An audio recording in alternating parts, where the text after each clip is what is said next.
Surabaya Mengaji. Yuk, dukung dakwah Surabaya Mengaji. Salurkan harta terbaik Anda untuk operasional dakwah.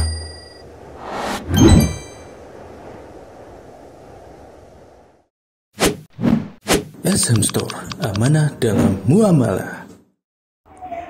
Allahumma 'allimna ma yanfa'una wanfa'na bima 'allamtana wa zidna 'ilman wa hudan wa tuqan wa salahan ya rabbal alamin.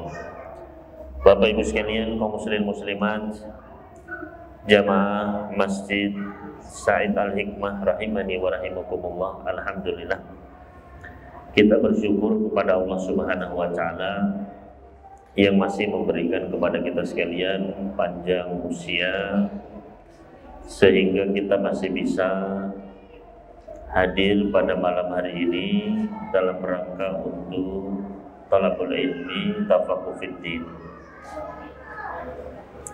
Maka begitu pula pada malam hari ini kita ini berada di waktu-waktu yang mulia, waktu-waktu yang spesial Bapak Ibu sekalian, yang mana kita ini berada di 10 hari pertama di bulan Dzulhijjah, ya, 10 hari pertama di bulan Dzulhijjah,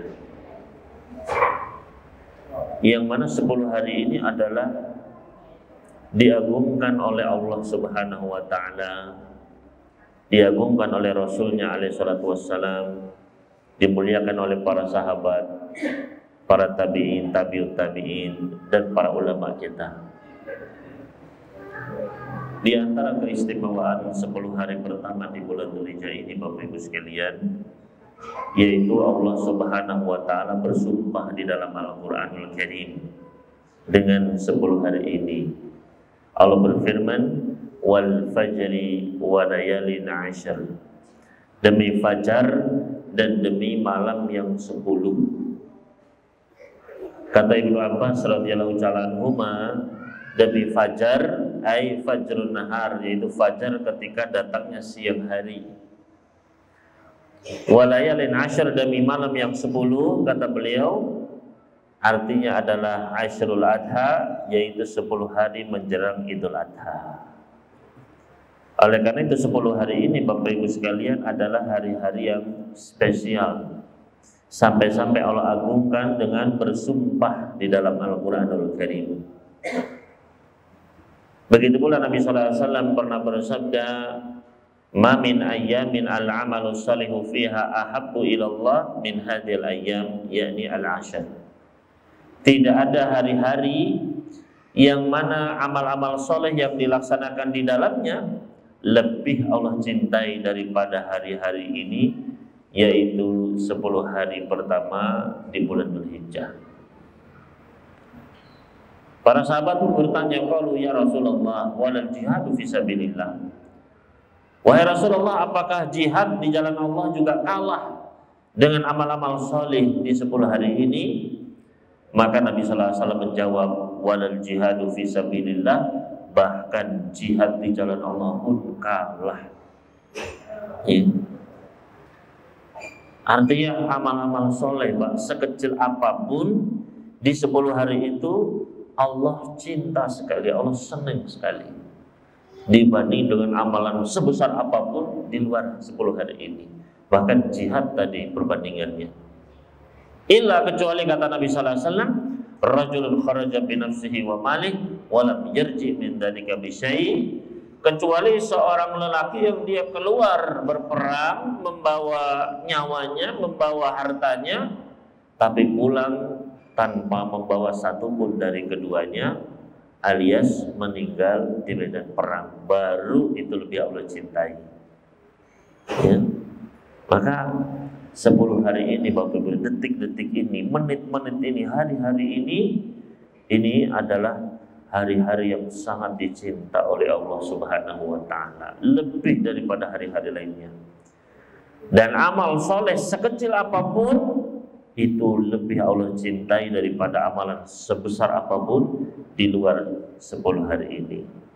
Bahkan di dalam riwayat lain diriwayatkan oleh Imam Darqutni, Nabi SAW pernah bersabda, "Ma min amalin azka indallahi azza wa jalla wa la azama ajran min khairin ya'maluhu fi ashril adha." Tidak ada satu amalan pun yang lebih diterima oleh Allah dan lebih besar pahalanya di sisi Allah daripada amal kebaikan yang dilakukan di 10 hari menjelang Idul Adha. Ya. Jadi bisa jadi kita cuma bersedekah dengan segelas air, Pak. Bersedekah cuma dengan 1.000 rupiah. Tapi di 10 hari ini, Pak, lebih diterima sama Allah dan lebih besar pahalanya dibanding mungkin ya dengan kita berinfak sedekah lebih besar dari itu di luar hari-hari ini. Maka ini kesempatan, Ibu sekalian. Ya. 10 hari ini bukan hari-hari biasa, jangan disamakan. Makanya orang-orang soleh dahulu kanu yu'adzimuna 13. Dahulu orang-orang soleh sebelum kita mengagungkan 10 hari yang 3. Apa saja 10 hari yang 3 ini? Yaitu al-ashrul awwal minal Muharram, 10 hari pertama di bulan Muharram, 10 hari pertama di bulan Dzulhijjah, dan 10 hari terakhir di bulan Ramadan. Ini hari-hari yang diagungkan. Ya. Salah satunya adalah 10 hari pertama di bulan Dzulhijjah ini. Oleh karena itu, alhamdulillah Allah masih memanjangkan usia kita, Pak. Masih masuk ke 10 hari ini berarti Allah itu ingin kebaikan bagi kita. Ya. Apalagi kita jadi tahu ternyata 10 hari ini ya tidak main-main. Ya. Kesempatan untuk memperberat timbangan pahala kita. Karena nanti semuanya akan ditimbang. Fa'amma man thaqulat mawazinu fahuwa fi 'isyatir radiyah. Barang siapa yang timbangan kebaikannya lebih berat, maka dia akan berada dalam kehidupan yang menyenangkan, berada di surga nanti. Namun sebaliknya, wa amma man khaffat mawazinu, barang siapa yang ringan timbangan pahalanya lebih berat dosanya, fa ummuhu hawiyah, tempat kembalinya adalah neraka hawiyah. Waliyadzubillah. Ya. Dan dosa kita itu banyak sekali, Bapak Ibu sekalian. Ya. Makanya digambarkan oleh Nabi SAW, barang siapa yang dosanya seperti buih di lautan, barang siapa yang dosanya seperti pasir kerikil di padang pasir, ya, barang siapa yang dosanya sepenuh bumi, ya, maka jangan merasa pede, wah itu bukan saya Ustaz, ya dosa saya kecil-kecil. Belum tentu, Bapak Ibu sekalian. Nabi SAW mengilustrasikan banyaknya dosa-dosa manusia. Beliau pernah bersabda, yusbihu ala kulli sulama bani Adam alaihi sadaqah. Setiap paginya seluruh persendian anak Adam ini wajib disedekahi, Pak. Dalam riwayat Ibnu Majah, Abu Daud, Tirmidzi disebutkan setiap manusia memiliki 360 persendian. Berarti minimal sehari sedekah 360 kali. Kalau tidak dosa, Pak. Ya. Maka para sahabat bertanya, ya Rasulullah, man yutiqu ala dzalik? Wahai Rasulullah, siapa yang sanggup ya Rasulullah? Jangankan kita, Pak. Para sahabat Nabi saya, generasi terbaik, Pak. Mereka nggak sanggup, Pak. Siapa yang sanggup ya Rasulullah? 300 lebih setiap harinya. Maka Nabi SAW pun bersabda, kullu tasbihatin sadaqah. Setiap tasbih itu dihitung satu sedekah. Setiap tahmid satu sedekah, setiap tahlil satu sedekah, setiap takbir satu sedekah. Berjalan menuju masjid setiap langkahnya sedekah. Monceng orang di kendaraan kita sedekah, ngangkatkan barangnya orang ke kendaraannya sedekah. Dan banyak lagi amalan-amalan, Pak. Ya. Wa yakfi min dzalika kulli, dan mencukupi semuanya. Tidak perlu dihitung-hitung setiap hari berapa kali sedekah, berapa kali tasbih, berapa kali dzikir, ya. Mencukupi semuanya. Raka'ataini yarka'uhuma minad duha. 2 rakaat salat yang dilaksanakan di waktu duha. Impas plus dapat pahalanya. Ya.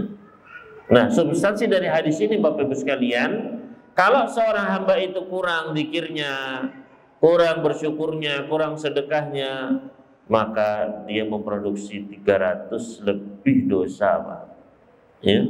Dan itu baru nikmat sendi, belum nikmat yang lain, Pak.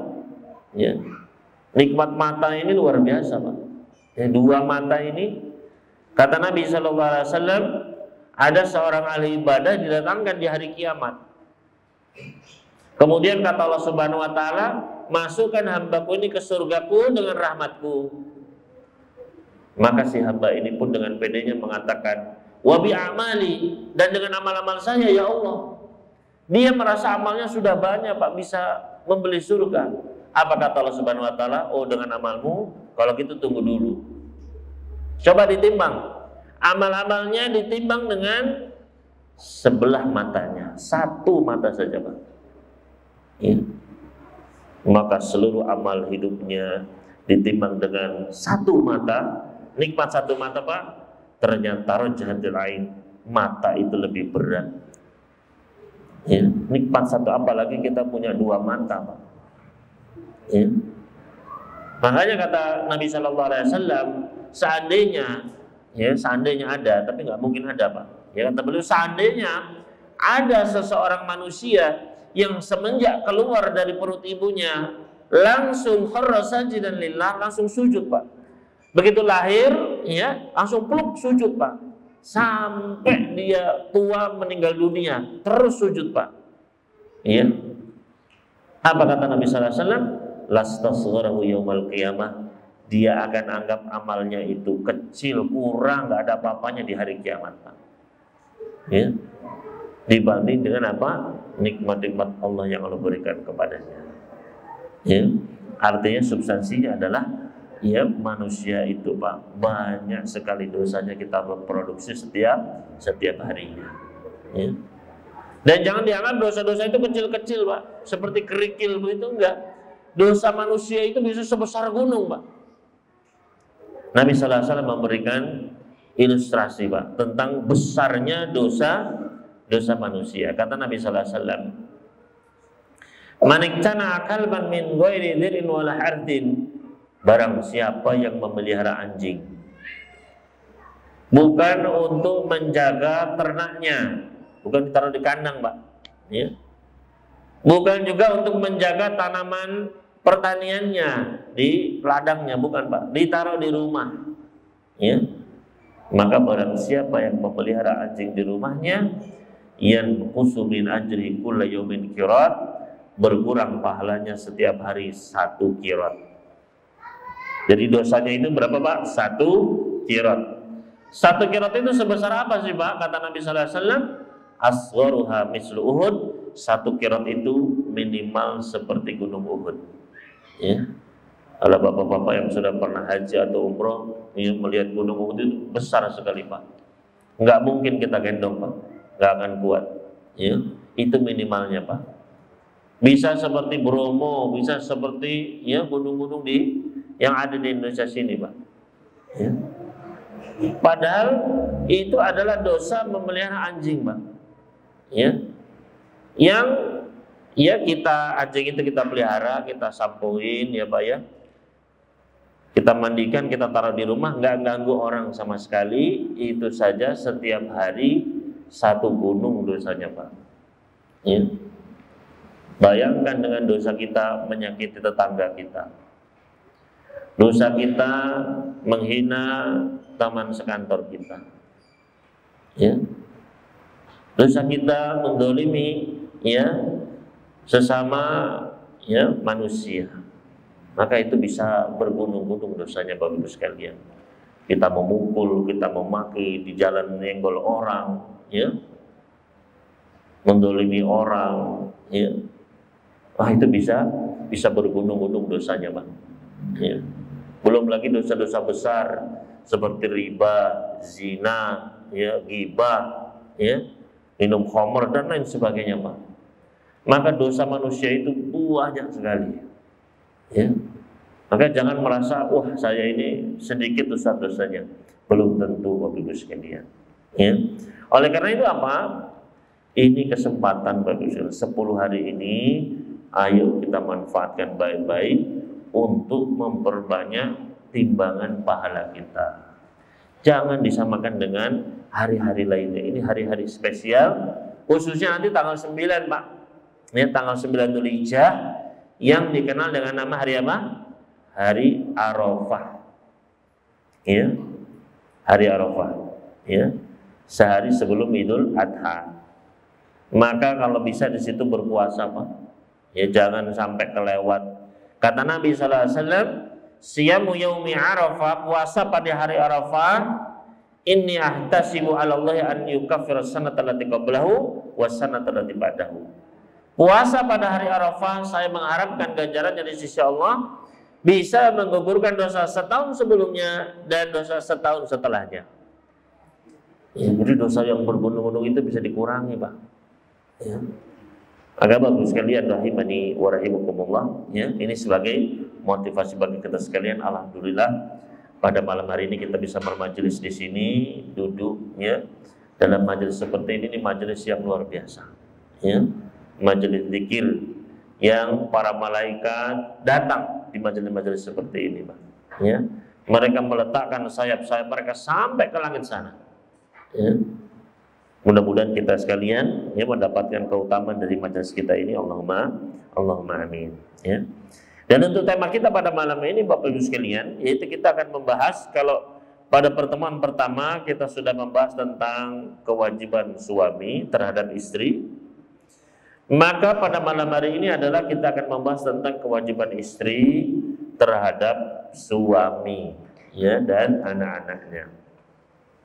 Maka di antara kewajiban yang pertama dan paling utama dari seorang istri adalah mentaati perintah suami, ya, mentaati perintah suaminya. Ya. Karena Allah dan Rasulnya telah menjadikan seorang suami itu memiliki hak yang besar atas istrinya, sehingga suami itu harus ditaati perintahnya. Ya, tidak boleh ya seorang istri itu ya menentang perintah suaminya. Ya, seorang istri pun harus melayani suaminya ketika diminta oleh suaminya. Ya. Disebutkan di dalam sebuah hadis, Bapak sekalian, diriwayatkan oleh Ibnu Majah di dalam sunannya, yaitu dari sahabat Mu'adz radhiyallahu ta'ala anhu, lamma qadima Mu'adzun minasyam, ketika sahabat Mu'adz ini datang dari negeri Syam, ya dari Palestina sana, Pak, pulang ke Madinah. Ketika sampai di Madinah ketemu dengan baginda Rasul sallallahu alaihi wasallam, sajada lin Nabi sallallahu alaihi wasallam, tiba-tiba langsung sahabat Mu'adz ini sujud, Pak, pluk di hadapan Nabi sallallahu alaihi wasallam. Ya. Tiba-tiba Mu'adz apa, Pak? Sahabat Mu'adz ini sujud di hadapan baginda Rasul sallallahu alaihi wasallam. Maka Rasul sallallahu alaihi wasallam pun bersabda, "Ma hadza ya Mu'adz? Apa-apaan ini wahai Mu'adz? Ya, kenapa kok kamu sujud seperti ini?" Qala, maka sahabat Mu'adz pun berkata, "Ataitu Syam, saya sudah mengunjungi negeri Syam wahai Rasulullah. Fa wafaqtuhum yasjuduna li asaqifatihim wa batariqatihim." Maka saya mendapatkan di Syam itu orang-orang ahli kitab, mereka bersujud kepada pendeta-pendeta mereka, ya, kepada uskup-uskup mereka, ya. Yasjuduna li asaqifatihim. Jadi askaf atau uskup-uskup, ya, sama batariqah, bitrik, ya, pendeta-pendeta mereka. Fawadittu fi nafsi an naf'ala dzalika bika. Maka ketika aku melihat, loh, kok orang-orang ya ahli kitab ini mereka bersujud kepada pendeta-pendetanya, saya juga pengen nanti sujud kepada baginda Rasul sallallahu alaihi wasallam. Ya. Kan menurut Mu'adz, wah ini baik nih. Ini bagus nih, mengagungkan ya, Pak, mengagungkan Rasul. Tak sujud aja kepada Rasul begitu. Ya. Maka faqala Rasul sallallahu alaihi wasallam, Rasul sallallahu alaihi wasallam pun menasihatkan, fala taf'alu, jangan kamu lakukan. Ya, enggak boleh. Ya, tidak boleh manusia sujud kepada manusia lain. Fa inni law kuntu amiran ahadan an yasjuda li ghairillah, karena seandainya saya ini boleh memerintahkan ada manusia sujud kepada selain Allah, Ya, kalau boleh berarti nggak boleh ini Pak. Seandainya saya boleh, kata Nabi SAW. Seandainya saya boleh memerintahkan manusia sujud ke orang lain, la amatul mar'ata an tasjuda li zawjiha, maka aku akan perintahkan seorang wanita untuk sujud kepada suaminya. Ya. Seandainya boleh, setiap suaminya datang, istrinya langsung sujud Pak, begitu. Ya. Ini menunjukkan apa? Besarnya hak seorang suami, ya. Kemudian Nabi SAW melanjutkan, walladzi nafsu Muhammadin biyadihi, demi Allah yang jiwa Muhammad berada di tangannya, la tu'addil mar'atu haqqa rabbiha, tidak akan seorang wanita memenuhi hak Rabbnya, memenuhi hak Allah Subhanahu wa taala, hatta tu'addiya haqqa zawjiha, sampai dia menunaikan hak suaminya. Walau sa'alaha nafsaha wa hiya ala qatabin lam tamna'hu, bahkan seandainya suaminya memanggil istrinya tersebut ketika dia sedang memasak, ya, maka tidak boleh menolak, tidak boleh mencegah suaminya tersebut. Ya. Artinya meskipun sedang masak ini Pak, dipanggil, Bu, ini Bu, ya, untuk melayani suaminya, maka harus, ya, meskipun resikonya makanannya gosong Pak. Ya. Maka ini menunjukkan, ya, betapa besarnya hak seorang suami. Kalau boleh sujud, tak suruh sujud seorang istri. Itu Pak. Ya. Maka tidak boleh seorang istri menolak ketika diminta untuk melayani suaminya. Ketika seorang suami meminta, ya, untuk berhubungan suami istri, maka tidak boleh ditolak ibu-ibu, ya. Menolak ajakan suami berhubungan adalah sebuah dosa besar.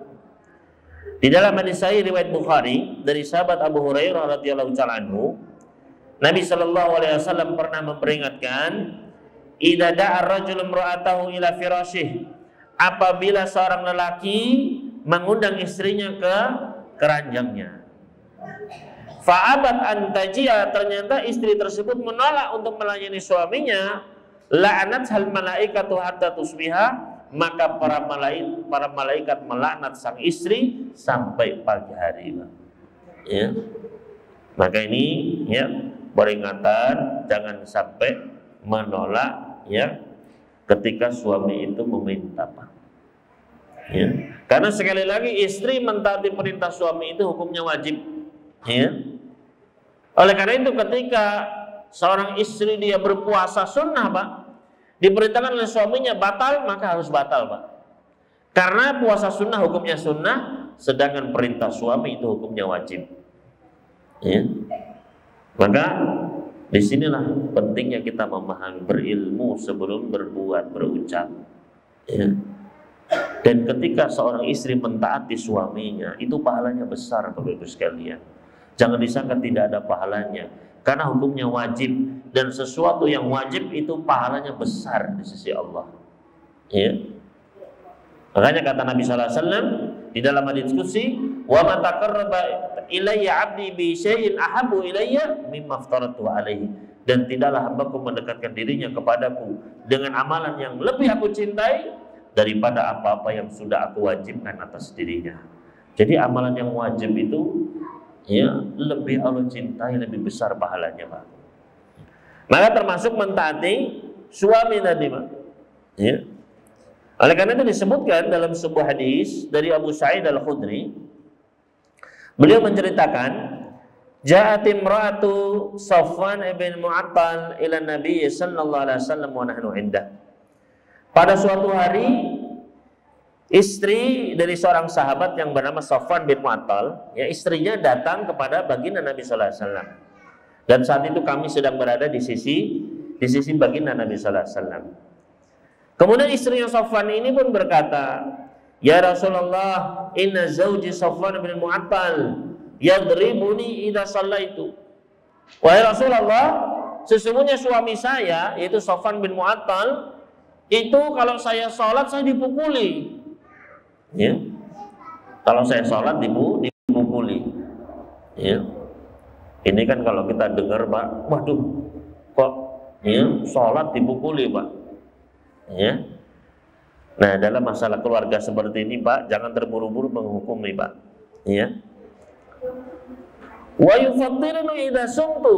Kalau saya puasa, saya pasti disuruh batal. Ya. Kalau saya sholat, saya disuruh berhenti. Kalau saya puasa, saya disuruh batal. Wala yusalli salat al-fajri hatta tatlu asy-syamsu. Dan Safwan ini, ya, salat subuhnya itu ketika matahari sudah terbit. Ya. Jadi salat subuhnya ketika matahari sudah terbit, Pak. Maka qala Safwan indah qal fasa'alahu amma qalat. Maka Nabi sallallahu alaihi wasallam pun mengecek, dipanggil sahabat Safwan ini, Pak. Kemudian ditanya, benar enggak yang diucapkan oleh istrimu tadi? Maka sahabat Safwan pun menjawab, ya Rasulullah, wahai Rasulullah, amma qauluha yadrimuni idza shallaitu. Adapun ucapan istri saya bahwasanya saya memukul dia kalau dia salat, fa inna taqra'u surataini faqad nahaituha anha. Karena dia itu kalau salat, ya, selalu membaca 2 surat. Jadi salat Al-Fatihah kemudian membaca 2 surat. Makanya saya larang gitu. Ya. Faqala law kanat suratun wahidah lakafatin nas. Ya. Cukuplah 1 surat saja dibaca. Itu sudah cukup bagi manusia. Amma qauluha, adapun ucapan istri saya tadi, ya, yufatinuni idza sumtu. Kalau saya puasa saya disuruh batal. Fa inna hatta sumu wa ana rajulun syab fala asbir. Karena istri saya ini sering puasa terus, sedangkan saya kan masih muda ya Rasulullah. Saya juga butuh setiap saat untuk apa? Ya dilayani, ya. Maka saya pun tidak sabar, saya suruh batal gitu. Ya. Maka Rasulullah SAW pun, ya, qala yauma idzin la tasummanna imra'atun illa bi idzni zawjiha. Beliau pun bersabda, janganlah seorang wanita pun berpuasa kecuali dengan izin suaminya. Itu. Ya. Jadi kalau wanita itu mau puasa sunnah, maka dia harus izin kepada suaminya. Kalaupun disuruh batal, maka hendaknya dia batalkan, Pak. Layani suaminya. Ya. Maka Bapak Ibu sekalian rahimani wa rahimakumullah, ya. Ini menunjukkan bahwasanya seorang istri itu harus benar-benar mentaati suaminya. Ya, apa yang diperintahkan, ya, itu adalah harus dia laksanakan. Ya. Hal ini karena besarnya hak suami, sebagaimana digambarkan oleh baginda Nabi sallallahu alaihi wasallam, min idhami haqqihi 'alaiha. Di antara gambaran besarnya hak suami atas seorang istri, walladzi nafsi biyadihi Allah, law kana min qadamihi ila mafriq ra'sihi qurhatun. Seandainya pada tubuh suaminya itu mulai dari kakinya sampai kepalanya, Pak, isinya luka-luka semua. Ya. Tanbajizu bil qayhi was-sadiq. Seluruh tubuh suami ini penuh dengan darah, penuh dengan nanah. Ya. Jadi luka-luka semua, Pak, bisul-bisul apa begitu luka, ya. Nanah, darah yang busuk begitu, ya. Tsumma istaqbalathu talhasuhu. Kemudian sang istri pun membersihkan luka-luka tersebut, ya. Bukan dengan kain, bukan dengan anduk, Pak, tapi dijilat, ya. Dihisap dengan mulut sang istri, ya. Ma'addat haqqahu, itu belum memenuhi hak seorang suami. Ya. Ini menunjukkan besarnya hak seorang suami terhadap istri. Kalaupun seluruh tubuh suaminya, Pak, ya luka-luka, ya, dibersihkan dengan mulut sang istri, itu masih belum ada apa-apanya, Pak. Ya. Oleh karena itu ibu-ibu jangan suka marah kepada suaminya. Cuma disuruh misalnya, Bu, ambilkan anduk, wah bapak ini ganggu saya terus saja, ya. Nggak ada apa-apanya, Pak. Ya. Bu, buatkan teh, segera buatkan. Ya. Karena di situ ada, ya, hak suami yang besar. Ya. Dan ibu-ibu sekalian rahimani wa rahimakumullah, suami adalah jalan menuju surga bagi istrinya. Ya. Suami adalah ya jalan menuju pintu surga. Hal ini disebutkan di dalam hadis diriwayatkan Imam Ahmad, begitu pula Imam Al-Hakim dan yang lainnya. Dari Al-Husain ibn Mihsan radhiyallahu anhu, beliau berkata, "Atat ammati ila Nabi sallallahu alaihi wasallam fi hajatin." Bibi saya pernah mendatangi baginda Nabi sallallahu alaihi wasallam untuk suatu kebutuhan. Fa faragat min hajatiha, setelah selesai dari kebutuhannya kepada Rasul sallallahu alaihi wasallam, maka baginda Rasul sallallahu alaihi wasallam bertanya kepada bibi saya, "Adzatu zaujin anti? Apakah engkau memiliki suami?" Qalat na'am, ya Rasulullah, saya punya suami. Qala kaifa anti lahu? Bagaimana pelayananmu kepada suamimu? Maka sang bibi pun menjawab, ma'aluhu, saya tidak pernah lambat dalam melayani suami saya. Saya tidak pernah menolak, selalu saya penuhi ya perintah suami saya. Illa ma'ajistu anhu, kecuali yang saya tidak benar-benar tidak sanggup ya. Saya tidak sanggup ya Rasulullah. Ya. Qala, maka Nabi sallallahu alaihi wasallam pun menasihatkan, "Fanduri aina anti minhu fa inna ma huwa jannatuki wa naruk." Lihatlah posisimu dari suamimu. Seperti apa ketaatanmu, pelayananmu kepada suamimu, karena suamimu itulah surgamu dan nerakamu. Ya. Maka di sini seorang istri ya, hendaknya dia menjadikan suami ini sebagai ladang pahalanya, jalannya menuju pintu surga Allah Subhanahu wa ta'ala. Nabi sallallahu alaihi wasallam pernah berpesan, "Idza shalatil mar'atu khamsaha wa shamat syahraha wa sanat farjaha wa ata'at ba'laha dakhalat min ayyi abwabil jannati sya'at." Apabila seorang wanita itu dia menjaga salatnya yang 5 waktu, menjaga puasanya di bulan Ramadan, ya. Kalau lagi haid ya nggak puasa. Kalau ya haid ya berarti nanti harus diqadha, jangan lupa. Ya. Kemudian ya, sonat farjah, dia menjaga kehormatannya, menjaga kehormatan keluarganya, dirinya. Ya tidak ya sembarangan keluar, ya tidak berzina. Dan yang terakhir adalah wa ata'at ba'laha, dan dia mentaati suaminya, maka dia bisa masuk dari pintu surga mana saja yang dia inginkan. Ya. Maka bagi ibu-ibu yang sudah memiliki suami, hendaknya disyukuri. Ya. Karena hadis tadi nggak mungkin bisa diamalkan oleh mereka yang tidak punya suami. Ya. Mau taat kepada siapa? Ya. Maka ketika ibu-ibu itu sudah mendapatkan suami, disyukuri, jangan dimarahi, jangan disia-siakan, tapi untuk ditaati, dilayani ibu-ibu. Ya. Fanduri aina anti minhu, lihat posisi ibu-ibu kepada suaminya. Karena suami itulah surganya atau nerakanya. Semakin suaminya itu dilayani, semakin dekat ke surga ibu-ibu. Ya. Tapi semakin ibu-ibu ini ya pelayanannya kurang kepada suaminya, ya, maka semakin jauh pula dari surganya, bahkan dekat ke neraka, Pak. Makanya Nabi SAW pernah suatu hari ya beliau ya diperlihatkan neraka. Kemudian berkata kepada para sahabiat, ya, inni ra'aitu aktsaru ahli nar min kunna. Saya melihat kebanyakan penduduk neraka itu ibu-ibu, para wanita. Ya. Maka seorang wanita pun bangun, ya Rasulullah, 5. Kenapa ya Rasulullah? Kok kebanyakan penduduk neraka kita? Ya. Maka kata Nabi sallallahu alaihi wasallam, ya, tukfirnal la'na wa takfurnal ashir. Karena wanita itu tidak menjaga lisannya. Ya. Tidak menjaga apa? Tidak menjaga lisannya.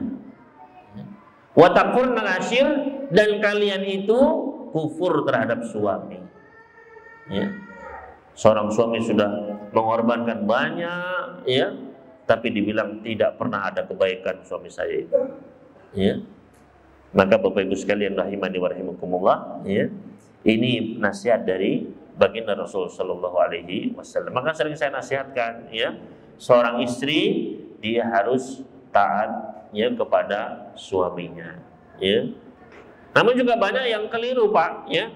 Banyak yang kemudian mengatakan seorang istri berarti tidak perlu berbakti kepada orang tuanya. Ini juga keliru. Ya. Tetap suami istri ya harus berbakti kepada orang tuanya. Ya.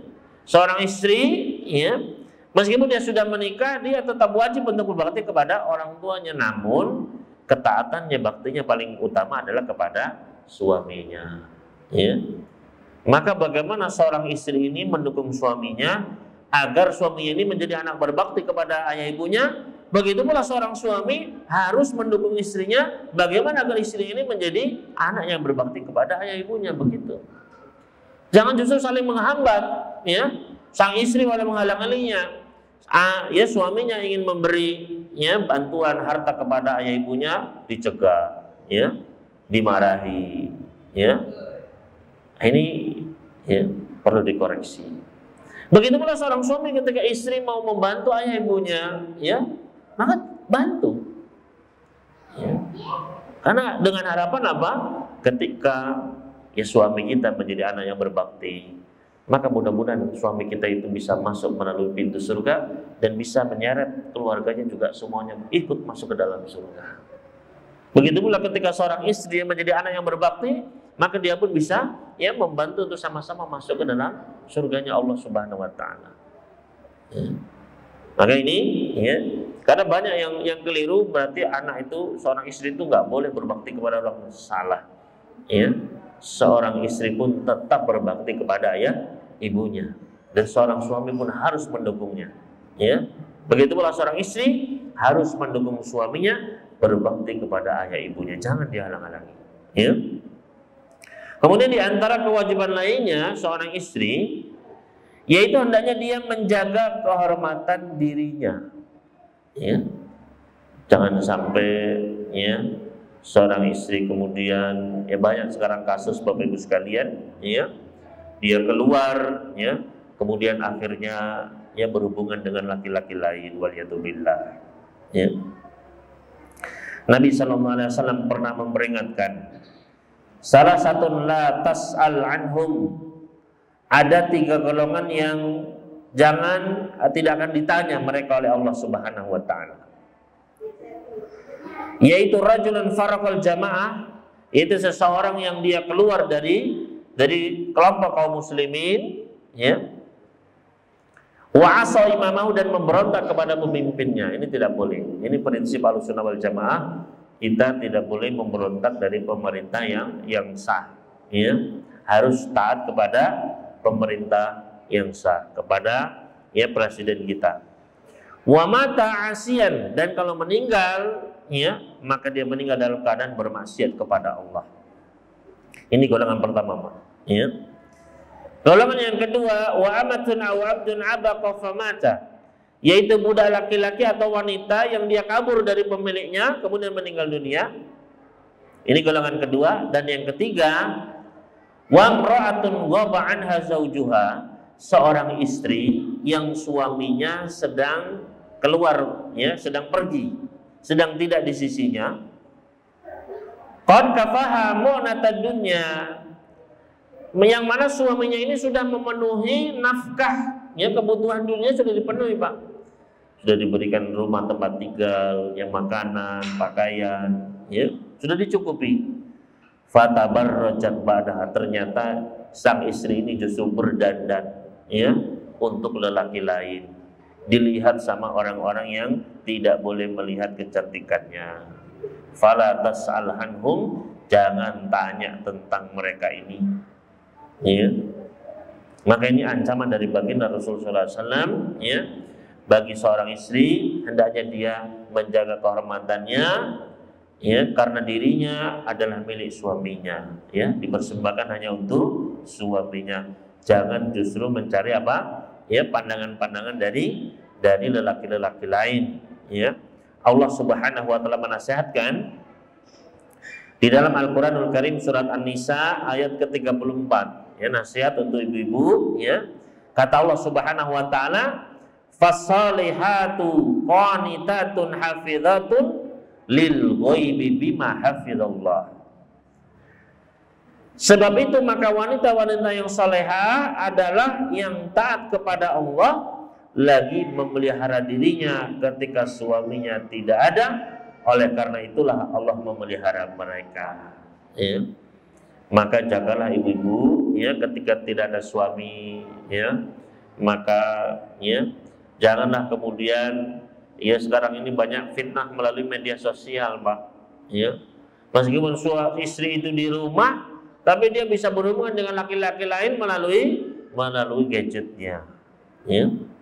Sehingga kemudian janjian dan lain sebagainya, ya. Banyak juga yang gara-gara, ya, CLBK, cinta lama bersemi kembali, Pak, ya, gara-gara dengan teman SMA-nya dulu, dengan teman kuliahnya dulu, ini juga banyak, ya. Maka berhati-hati, ya, karena, ya, nanti semua akan ada pertanggungjawabannya, ya. Kemudian di antara kewajiban lainnya bagi seorang istri adalah memelihara anak dan harta suaminya, ya, memelihara anak-anak serta harta suami. Nabi sallallahu alaihi wasallam pernah bersabda, kullukum ra'in, setiap kalian adalah pemimpin, wa kullukum mas'ulun an ra'iyati, setiap kalian akan ditanya tentang apa yang berada di bawah kepemimpinannya. Fal imamur ra'in wa mas'ulun an ra'iyati, seorang imam, pemimpin tertinggi, dia adalah pemimpin dan akan ditanya tentang rakyatnya. Warrajulur ra'in fi ahlihi, adapun seorang lelaki dia adalah pemimpin di keluarganya dan dia akan ditanya tentang istri dan anak-anaknya. Wal mar'atu ra'iyatun fi baiti zawjiha, dan seorang istri dia adalah pemimpin di rumah suaminya. Nah, ini, Pak. Ya. Seorang wanita, seorang ibu, seorang istri itu adalah pemimpin di rumah suaminya. Wa mas'ulatun an ra'iyatiha, dan dia akan ditanya tentang apa-apa yang berada di bawah kepemimpinannya, ya, harta suaminya di rumahnya, ya, anak-anaknya bagaimana, ya, kehormatan dirinya, ya. Maka ini nanti akan ditanya ibu-ibu. Oleh karena itu, ya, hendaknya seorang istri, ya, memelihara anak maupun harta suaminya, ya. Dan fenomena saat ini Bapak Ibu sekalian, ya, banyak di antara para istri itu yang dengan mudah meminta cerai dari suaminya, ya. Baru 2 bulan nikah sudah minta cerai, Pak, ya. Cuman gara-gara mau nonton konser nggak boleh, ya. Maka ya ini adalah, ya, suatu hal yang juga berbahaya. Tidak boleh seorang istri itu sembarangan meminta cerai kepada suaminya. Rasul sallallahu alaihi wasallam pernah mengingatkan, ayyu amra'atin sa'alat zaujaha talaqan min ghairi ba'sin, perempuan mana saja yang minta cerai kepada suaminya tanpa sebab yang benar, tanpa sebab yang syar'i, yang membolehkan, faharamun 'alaiha raihatul jannah, maka haram baginya wanginya surga, ya. Padahal wanginya surga itu bisa tercium dari 70 tahun lamanya, Pak, ya. Dari jauh saya sudah tercium, Pak, ya. Tapi ada orang-orang yang akan tercegah nanti, Pak. Menunjukkan apa? Baunya saja tercegah, ya, apalagi mau masuk ke dalamnya, ya. Maka ini ancaman, ya, bahwasanya dosa ini termasuk dosa besar, ya. Dan mengancam seorang istri, bisa dia terjatuh dulu ke dalam neraka sebelum nanti dia masuk ke dalam surga, ya. Dan tugas kita di dunia ini jangan sampai 1 detik pun masuk ke dalam neraka, ya. Maka ini bagi ya para istri, ya, kata Nabi SAW, al-muhtali'at hunnal munafiqat, para wanita yang gampang minta cerai kepada suaminya, mereka itu adalah munafiqat, ya, kata Nabi SAW, ya. Maka hati-hati, jangan sembarang. Sebaiknya suami juga demikian. Jangan sedikit-sedikit cerai kamu, sedikit-sedikit cerai, ya. Hendaknya apa? Bersabar seorang suami, ya. Karena cerai itu memang di lisan sang suami. Suamilah yang memiliki kekuasaan, Pak, ya. Oleh karena itu harus berhati-hati, karena batasannya itu cuma 3 kali, Pak, ya. 3 kali kita mengucapkan saya cerai kamu, ya, maka sudah, ya. Bisa apa? Sudah tidak bisa lagi kembali, Pak, ya.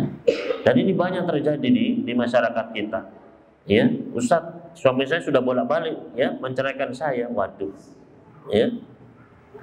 Padahal dalam Islam batasnya cuma 3 kali, Pak. Ya. Ketika pertama kali ya mencerai itu pun ada aturannya. Cerai, ketika kita mencerai istri itu harus dalam keadaan istri kita tidak sedang hamil, ya, tidak sedang haid, ya, sedang suci, maka kita pun ucapkan saya cerai kamu di itu, ya, begitu, Pak, ya. Nanti setelah itu kita tunggu masa iddahnya. Kalau selama masih masa iddah ini bisa dirujuk kembali, ya, bisa kita rujuk, ya, kalau sudah baikan lagi bisa, ya. Nanti kalau setelah itu 2 kali saya cerai lagi begitu, ya, berarti sudah jatuh 2 kali, Pak. Rujuk lagi. Nanti kalau sudah ketiga sudah nggak bisa, Pak. Ya. Nah, banyak di antara para suami itu, ya bukan hanya 3 kali, Pak, sudah ratusan kali mungkin. Ya, ini juga nggak boleh, Pak. Ya. Maka seorang istri jangan sembarangan minta cerai, seorang suami pun jangan suka mengobrol, saya cerai kamu ya, ya begitu. Ya, mengancam. Awas kalau gitu saya cerai kamu nanti. Ya, maka ya harus menyampaikan dengan cara yang baik, dengan nasihat yang baik. Ad-dinu nasihat, agama itu adalah nasihat. Kemudian juga di antara atau yang terakhir di sini Bapak Ibu sekalian, ya, yaitu hendaknya seorang istri itu berhias untuk suaminya. Ya, seorang istri itu hendaknya apa? Berhias untuk suaminya. Di dalam hadis yang diriwayatkan oleh Tabrani dari Abdullah bin Salam radhiyallahu taala anhu, Rasul sallallahu alaihi wasallam pernah bersabda, "Khairun nisa'i tasurruka idza absarta."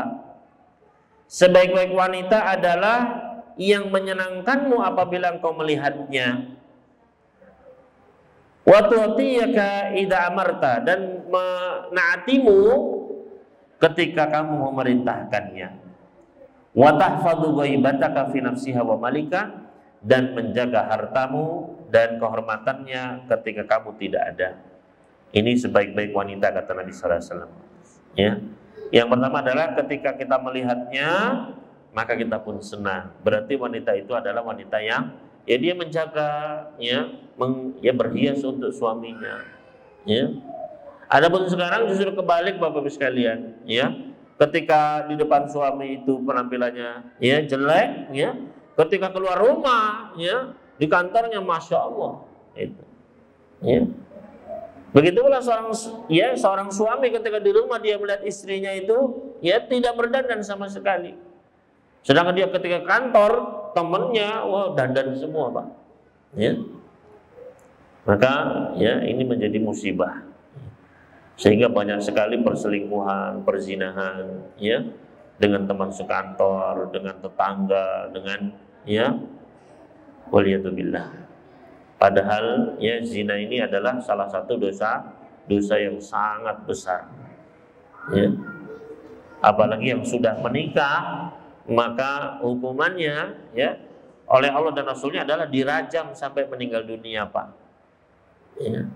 Untuk diterima taubatnya itu, Pak. Maka ya hendaknya ya seorang istri itu dia berhias untuk suaminya. Jangan justru kemudian dia berhias agar lelaki lain melihat kepada dirinya. Ya. Nah ini ya adalah suatu kekeliruan, ya. Khairun nisa'i tasruka idza absarta, sebaik-baik wanita, sebaik-baik istri adalah yang menyenangkanmu apabila kamu melihatnya, yang mentaatimu ketika kamu memerintahkannya, dan menjaga harta dan kehormatannya ketika engkau tidak ada di sisinya. Ya. Mudah-mudahan ya Bapak Ibu sekalian menjadi pasangan-pasangan terbaik bagi istri maupun suaminya, dan mudah-mudahan kita sekalian diberikan istri maupun suami yang saleh, Allahumma amin. Ya. Ini mungkin yang bisa kami sampaikan Bapak Ibu sekalian pada malam hari ini, ya. Selanjutnya apabila ada pertanyaan dari Bapak Ibu sekalian silakan untuk ditanyakan. Wallahu ta'ala wa a'lam. Silakan jika memang ada pertanyaan. Bismillah. Silakan.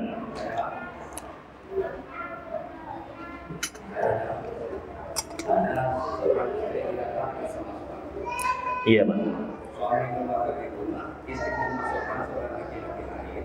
Iya. Untuk seorang laki-laki lain, akhirnya sang suami datang tetap bersekutu. Sang suami bertindak melalui hukum Quran. Karena Indonesia tidak ada hukum ranjang. Indonesia tidak ada. Iya. Kan kata Bapak tadi harus diranjang sampai mati. Iya, betul, Pak. Akhirnya sang suami bertindak ditusuk sama pisau dua-duanya sampai mati. Sang suami itu Iya. Terima kasih atas pertanyaannya. Ya.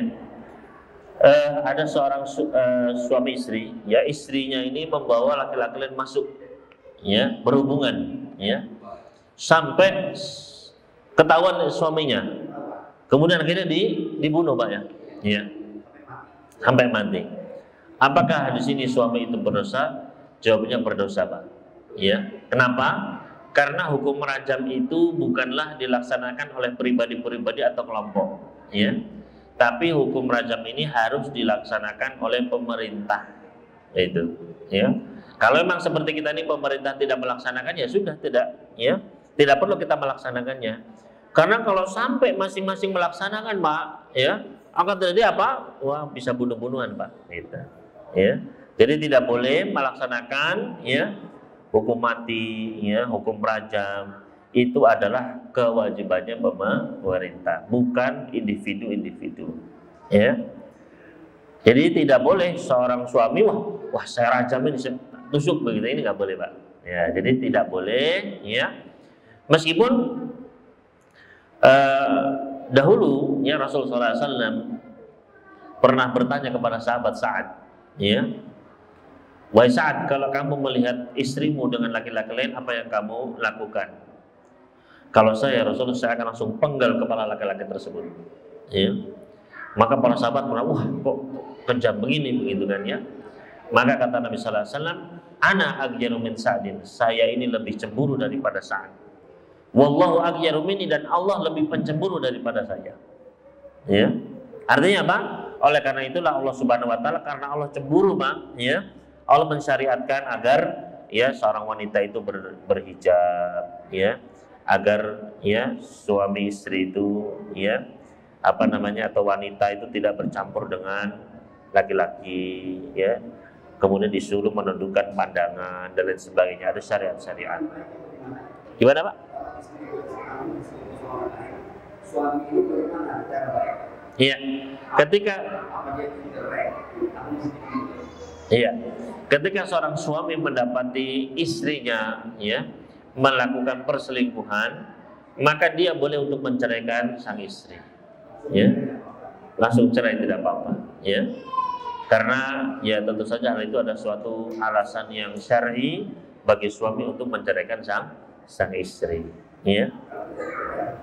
Kalau tidak dicerai pun, ya, itu keputusan sang suami, ya, selama sang istri itu mau dinasihati, mau bertobat, ya, dan sang suami pun mau menerima, maka tidak mengapa, Pak. Itu nggak apa-apa, Pak. Iya, bagaimana kalau sang istri itu sampai hamil? Maka para ulama memberikan kaidah al-waladu lil firash. Anak itu adalah bagi suami yang sah, itu, ya. Jadi meskipun terjadi, ia menjadi anak suaminya yang sah, begitu. Karena ini kaidah al-waladu lil firash, bahwasanya anak ini adalah milik dari suami yang sah, itu.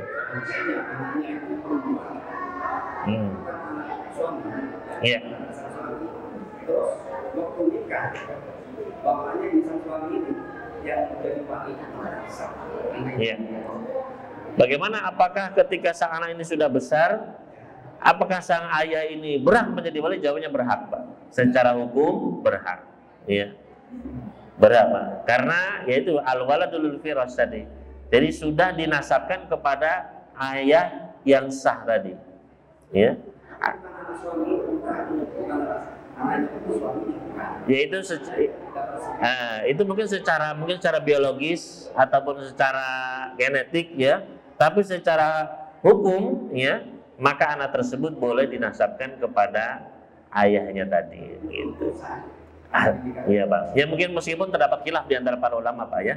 namun ya insya Allah sah. Ya, lebih baik daripada misalnya ya seorang yang dia mengadopsi anak misalnya Pak ya. Nah, itu jelas-jelas bukan anaknya Pak. Nah, itu malah nggak sah. Karena dari sisi hukum manapun nggak boleh. Ya. Tapi kalau seperti ini, secara hukum asal dia istri sahnya melahirkan, maka secara hukum adalah anak miliknya, boleh dinasabkan kepada dirinya. Iya.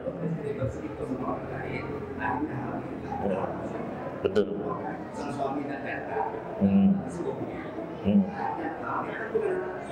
Betul Pak.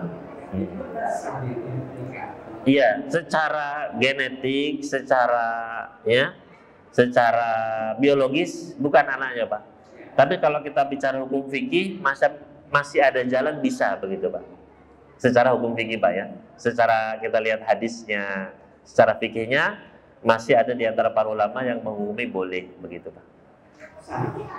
Ya bisa saja Pak. Ya bisa saja. Dibanding ketika ya daripada anak tersebut kemudian masa mau dinisbatkan ke ayahnya yang tadi ya begitu ya. Boleh ya, itu lebih aman Pak ya, itu lebih aman lagi kalau diserahkan kepada wali hakim gitu.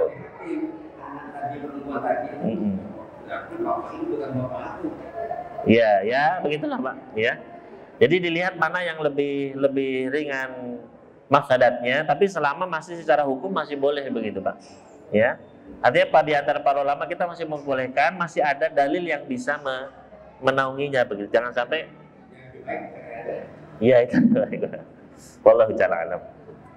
Silakan tadi yang sebelah kanan, monggo.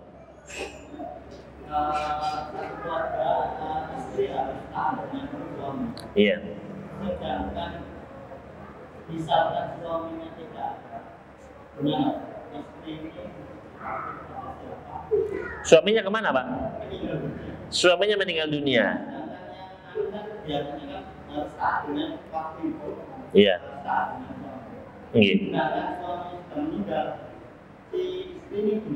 Iya.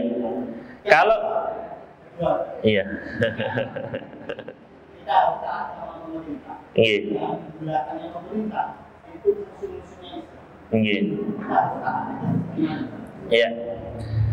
Yang pertama tadi, bagaimana kalau seorang istri suaminya sudah meninggal, ya, maka dia menjadi seorang janda, Pak. Ya, ya. Harus taat kepada siapa, ya? Yang pasti suaminya sudah meninggal kan, Pak, sudah tidak bisa ditaati lagi, ya. Maka kalau dia ingin mentaati lagi adalah berusaha mencari suami yang baru, Pak. Ya, itu, ya. Oleh karena itu, ya ini bagi ibu-ibu yang mereka punya suami, maka dijaga baik-baik, dilayani baik-baik. Ya, mumpung masih ada, di eman-eman begitu ya. Karena disitulah kesempatan untuk dapat pahala besar. Kemudian yang kedua tadi, bagaimana kita tadi disuruh menaati pemimpin, sedangkan di belakangnya pemimpin tersebut adalah musuh-musuh Islam misalnya, ya. Maka tetap kita harus taat kepada pemimpin dalam perkara-perkara yang ma'ruf, ya. Kecuali kalau diperintahkan untuk maksiat, Pak, ya. Maka kata Nabi SAW, la ta'ata li makhlukin fi ma'siyatil khaliq, tidak ada ketaatan kepada makhluk dalam bermaksiat kepada Allah, ya. Misalnya kita diperintahkan untuk minum khamar tiap pagi misalnya, ya, diwajibkan, maka ini tidak boleh diikuti karena itu kemaksiatan, ya.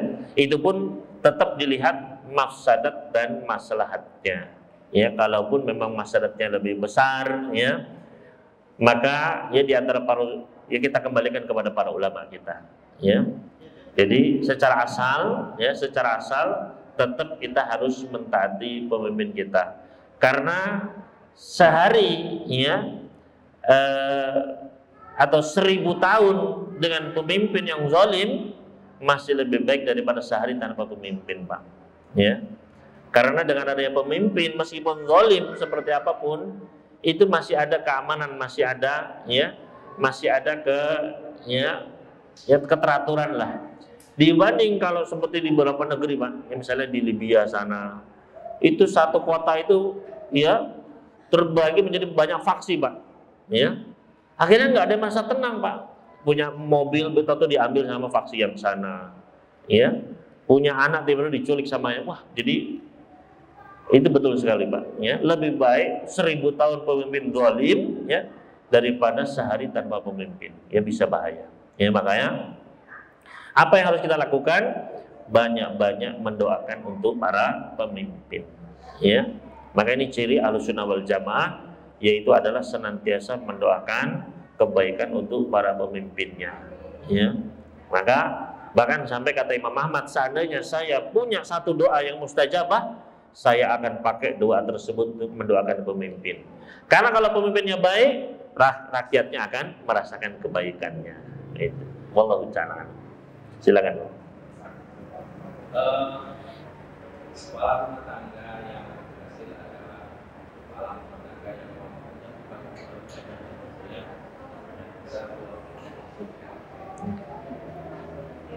sebagai seorang laki-laki tidak menginginkan istrinya gagal. Nah, ketika seorang istri menyakiti suami, tapi suami tersebut bersabar karena suami tidak mau ibadah istrinya tertolak, karena ketika suami tidak ridho, suami tersakiti dan merasa tersakiti oleh istri, maka istri kan itu menjadi tidak ridho itu. Oleh karena itu dia bersabar, dia memaafkan istrinya walaupun dia disakiti. Apa dalam kalian seperti ini, sang istri itu tetap dalam rumah.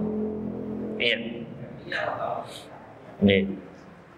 Yang kedua, seorang suami karena hatinya sudah sering tersakiti oleh istrinya, kemudian dia ingin mencari tambahan yang lain. Jadi apa, Pak? Tambahan? Iya, tambahan. Ya, mencari istri yang lain. Iya. Akan tetapi dia tidak bilang sama istrinya. Kalau bilang sama istrinya, mungkin akan terjadi perang betul. Iya. Nah, apakah ini tidak minta izin sama istrinya itu lebih baik ataukah tidak baik? Iya. Jadi terima kasih atas pertanyaannya. Yang pertama, apabila seorang suami tersakiti, kemudian dia bersabar, ya, apakah berarti sang istri ini masih juga dimurkai oleh Allah Subhanahu Wa Taala? Ya, tugas suami itu, Pak, berusaha untuk bukan hanya menerima istrinya, tapi juga harus memperbaiki istrinya, Pak. Ya. Makanya kata Nabi Sallallahu Alaihi Wasallam, wanita itu khuliqna min dila, diciptakan dari tulang rusuk yang bengkok, Pak. Ya. Kalau kita paksakan luruskan bisa patah. Tapi kalau nggak diluruskan tetap bengkok. Jadi seorang suami itu harus pintar-pintar ya bermain gitu, Pak, ya. Pelan-pelan sampai nanti jadi lurus, Pak. Gitu. Ya. Maka harus berusaha untuk ya meluruskan istrinya ya sedikit demi sedikit, ya. Dan juga memang harus bersabar. Pernah ada seorang sahabat berkata, ya Rasulullah, istri saya itu lisannya buruk sekali ya Rasulullah. Ya. Maka kata Nabi Sallallahu Alaihi Wasallam, ya sudah ceraikan saja. Kata sahabat ini, innalaha li suhbah. Saya sudah lama dengan istri saya ini ya Rasulullah. Sudah lama, sudah punya anak banyak. Ya. Maka kata Nabi Sallallahu Alaihi Wasallam, ya sudah, ya usahakanlah untuk menasihati istrimu tersebut. Dia bersabar, tapi juga harus berusaha untuk memperbaikinya. Ya. Maka ketika seorang suami tadi disakiti, ya dia bersabar bagus, Pak. Ya. Tapi juga harus ya memberikan nasihat-nasihat, ya, cari waktu yang tepat atau dari orang yang tepat untuk bisa memperbaiki istrinya tersebut. Ya. Kemudian yang kedua, ketika seorang suami tersakiti kemudian ingin menikah lagi, ya. Kalau tanpa izin, apakah ini baik atau tidak? Maka untuk menikah lagi itu tidak disyaratkan izin suami atau istri tua sebenarnya, secara syar'i, Pak, ya. Tidak disyaratkan izin dari istri pertama. Ya. Jadi pilihannya bapak itu mau minta izin atau minta maaf gitu.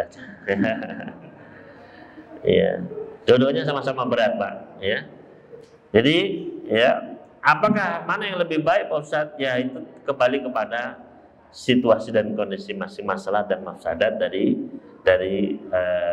yang kita lebih mengetahui masing-masingnya. Ya.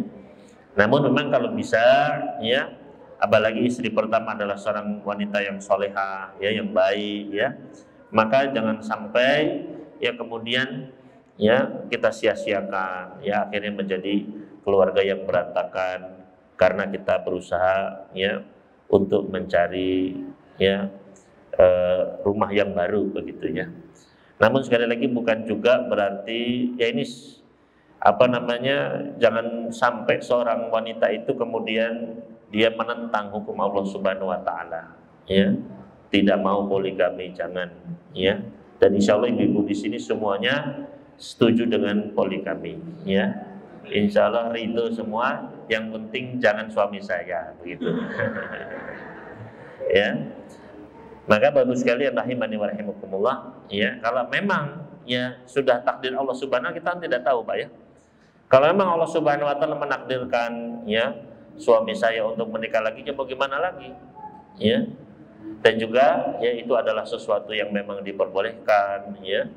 Dan bagi beberapa orang memang ya memang butuh Pak. Ini misalnya ada yang sudah menikah bertahun-tahun kemudian tidak diberikan rezeki anak misalnya. Kemudian setelah menikah Pak, dengan yang kedua, subhanallah, istri yang pertama beranak, istri yang kedua pun beranak begitu.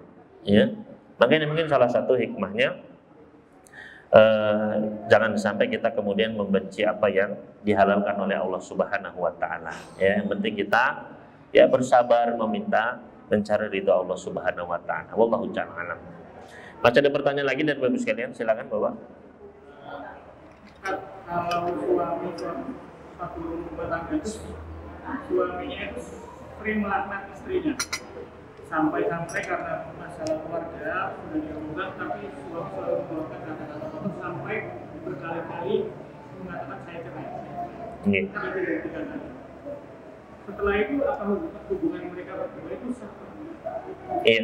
Kedua yang kedua, bagaimana dengan suami yang memendam perasaan karena istrinya tidak bisa dikasih tahu, tapi dalam hatinya saya bilang nanti saya bisa. Tapi dalam hati, apakah itu dianggap sebagai jatuh talak? Tadi yang pertama ada seorang suami suka berbicara kasar kepada istrinya, maka ini tidak boleh. Ya, seorang suami jangan sampai menjelek-jelekan istrinya. Kata Nabi SAW, "Wala tuqabbih." Jangan mencela istri, jangan menjelek-jelekannya. Ya. Bisa jadi kita membenci istri kita, padahal Allah jadikan baginya kebaikan yang banyak sekali dari istri kita itu, Pak. Ya. Kemudian ketika kita sudah mengatakan cerai, ya, maka jadi cerai itu adalah dihitung satu kali, kemudian masa iddah, Pak. Ya. Apakah dia merujuknya atau tidak? Ya. Kemudian kalau cerai lagi jatuh talak dua, Pak. Ya. Kemudian melewati masa iddahnya lagi, kalau dirujuk ya berarti balik lagi.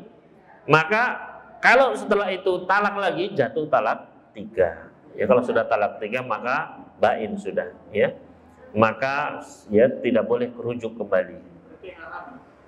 Iya, berarti sudah tidak boleh, ya. Setelah itu sudah putus, ya. Kalaupun mau balik lagi, maka disyaratkan istrinya tersebut atau wanita tersebut, ya, dinikahi orang lain, dicerai, baru kita boleh menikah lagi, ya.